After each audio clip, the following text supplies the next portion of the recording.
Hola a todo el público que está escuchando, bienvenidos a un episodio más en donde les estaré compartiendo información que podría salvarlos de una conversación muy banal. Publiqué el primer episodio de lo que será una pequeña serie de episodios sobre el alcohol, específicamente los orígenes del alcohol.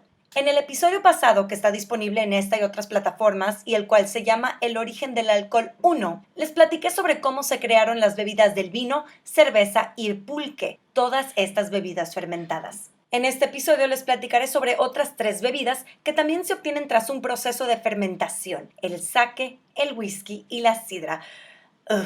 Espero no les moleste si abro una botella de sidra para acompañar este episodio. Ok, ahora sí. Yo soy Catalina Natasha y este episodio se llama El origen del alcohol 2. Les extiendo la invitación a que abran una bebida conmigo al escuchar este episodio, pero antes que nada, que no quede por mí decirles que el exceso de alcohol es nocivo para la salud. Tomen con precaución y si beben, por favor, no manejen.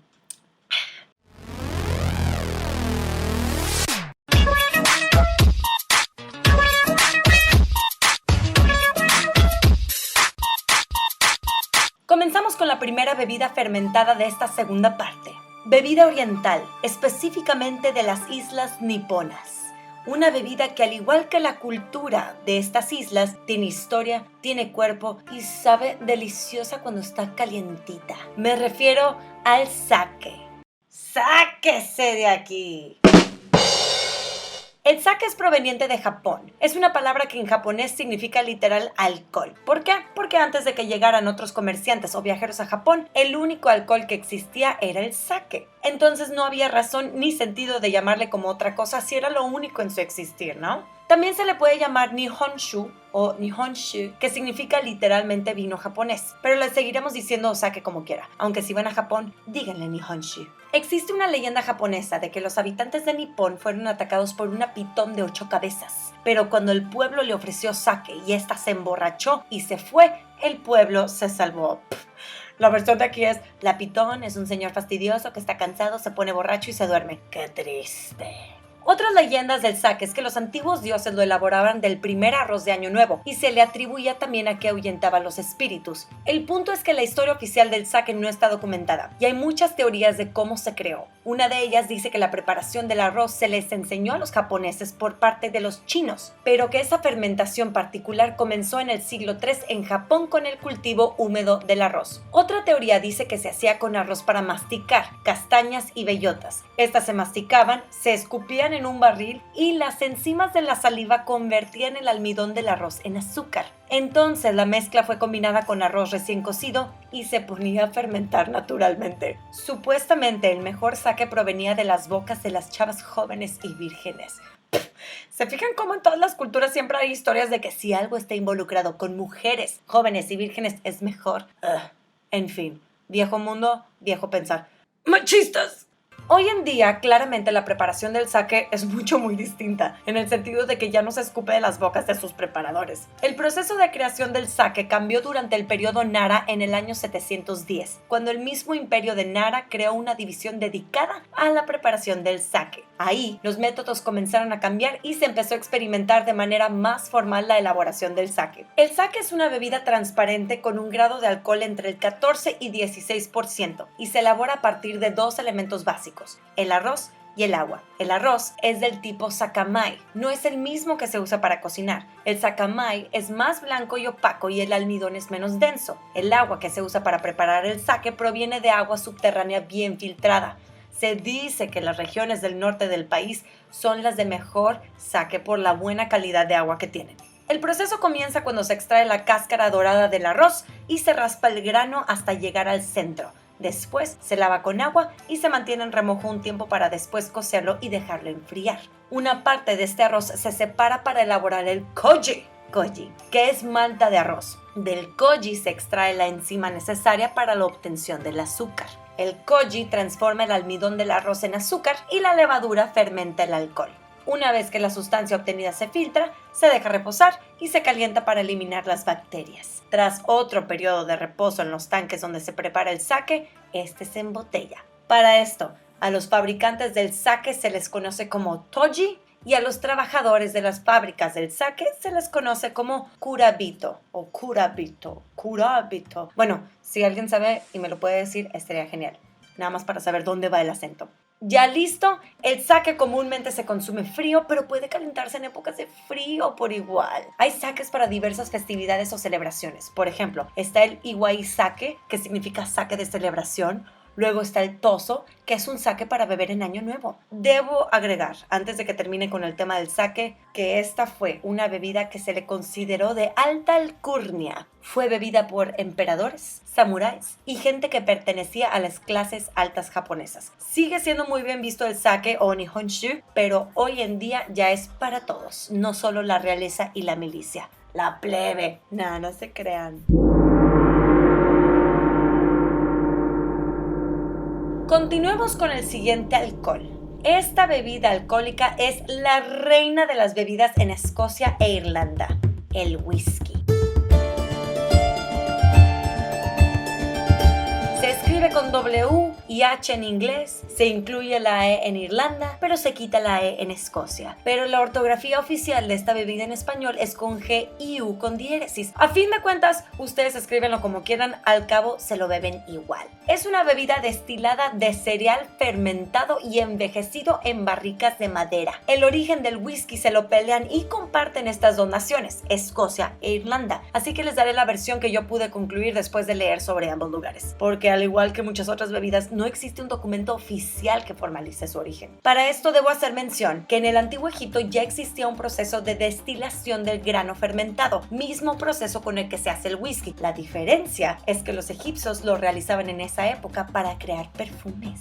El proceso de destilación llegó a Europa durante la Edad Media gracias a los moros viajeros. El conocimiento de la fermentación se compartió a los monjes cristianos, quienes también lo utilizaron para crear medicinas. Todo esto por ahí de los años 800, o sea, el siglo IX. Ahora, recordemos que era en los monasterios en donde se preparaban las bebidas alcohólicas. Por lo tanto, entre pasar papelito y pasar papelito, como se hacía antes en los salones de clases, fue como llegó esta información a Escocia e Irlanda. En estos monasterios fríos, carentes de mucha luz por el mismo clima, donde no habían viñedos ni uvas, a los monjes se les ocurrió mejor fermentar granos. Al proceso de este fermentado de granos se le dio un nombre en gaélico, whisky baja, o mejor dicho por mi amiga irlandesa Claire, Ishka baja, que en latín es aqua vitae o en español agua de vida. ¡Qué dramáticos!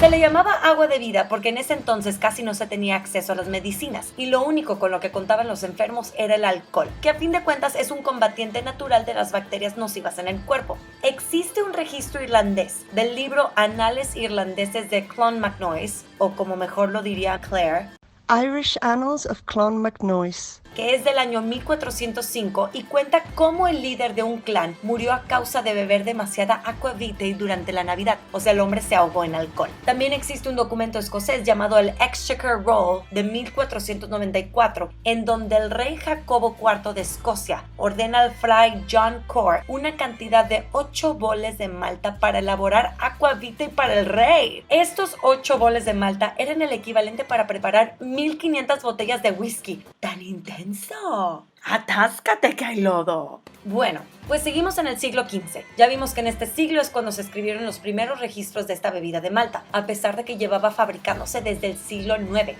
Avancemos ahora a la Escocia del siglo XVI, en 1541. El rey inglés Enrique VIII disolvió los monasterios de Escocia. Recordemos que en muy pocas palabras, él quiso divorciarse cuantas veces quisiera porque sus esposas no le daban varones que fueran su sucesor. Por lo tanto, se separó de la iglesia cristiana y creó su propia iglesia, la protestante. Por ello, empezó a destruir cualquier rastro de práctica católica en la isla. Con la disolución de los monasterios, los monjes quedaron sin vivienda, por lo que comenzaron a elaborar whisky de manera casera para sustentarse, así propagando el conocimiento de la destilación por Escocia. Ahora en Irlanda, en el siglo XVII, específicamente el año 1608, el rey Jacobo I le otorgó la licencia de destilar al gobernador del pueblo de Antrim, Sir Thomas Phillips. La destilería se llamaría The Old Bushmills y es a la fecha una fábrica funcional y la destilería de whisky más vieja del mundo. El tiempo pasa y llegamos al siglo XVIII. específicamente el año 1725. Para esto, a través del Acts of Union, que se llevó a cabo en 1707, los reinos de Inglaterra y Escocia se unen, creando la Gran Bretaña. Ya con esto, todo mandato que se hiciera por parte de los reyes aplicaría también a Escocia, y es en este año en donde entra en vigor el impuesto inglés de Malta de 1725, o como se llamó en inglés, The English Malt Tax of 1725.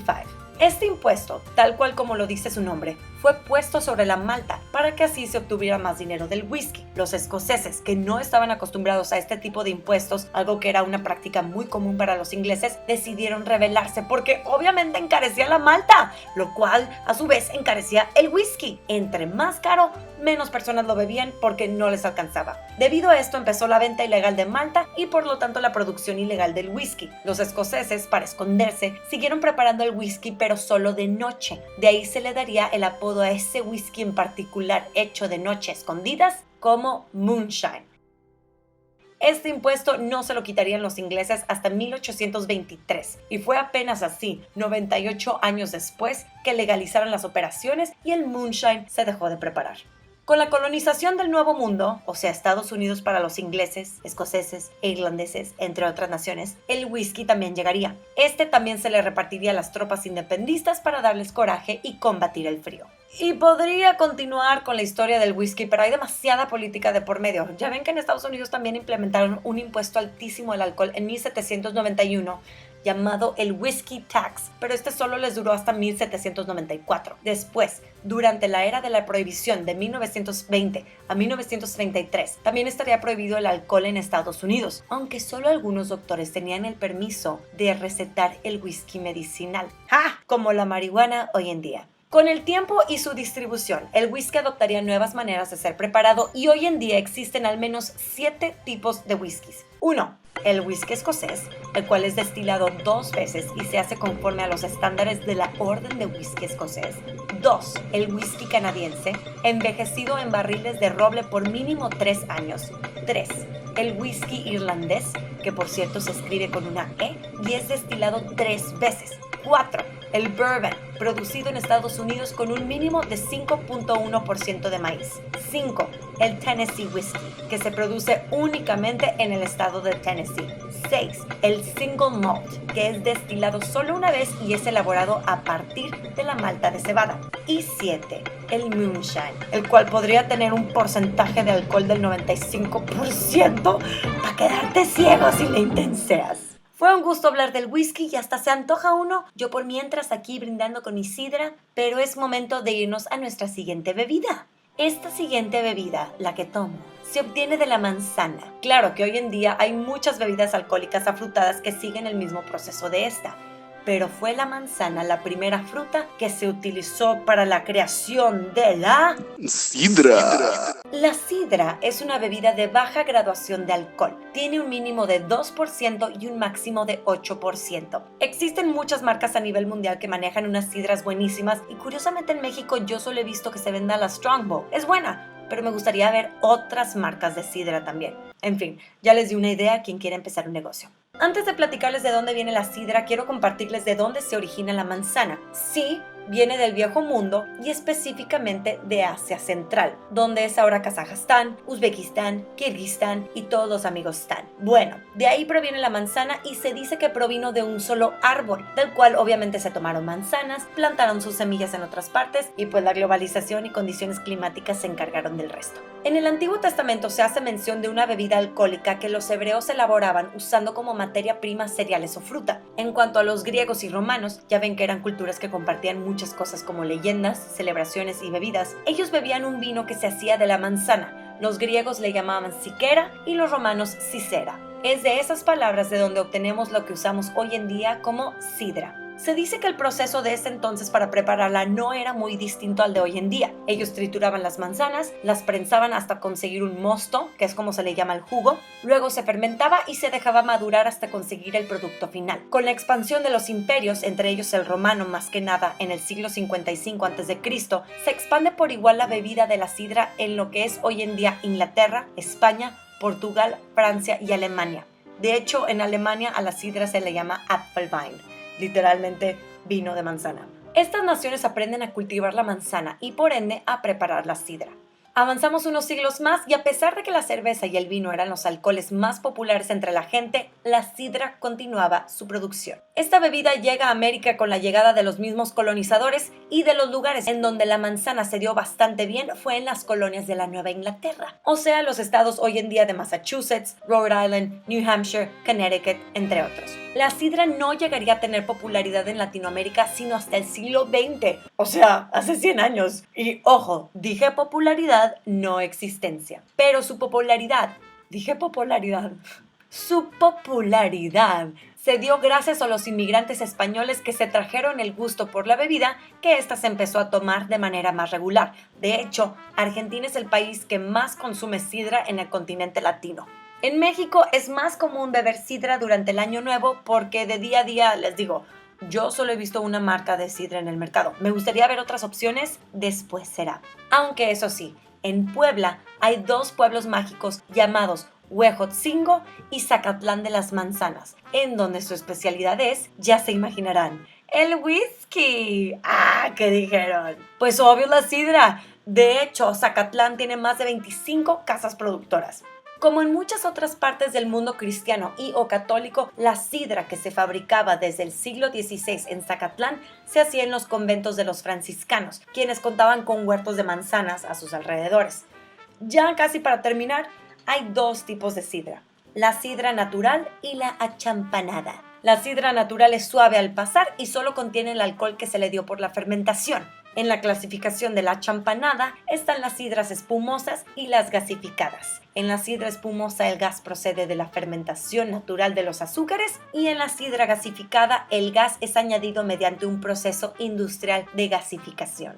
Con esto termino el episodio de hoy, El origen del alcohol 2. Muchas gracias por haberme acompañado. Yo soy Catalina Natasha. El Instagram del programa es @catalinanatasha.presenta y me encantaría leerlos y escuchar sus opiniones y comentarios al respecto. Nos escuchamos en el siguiente episodio. Bye.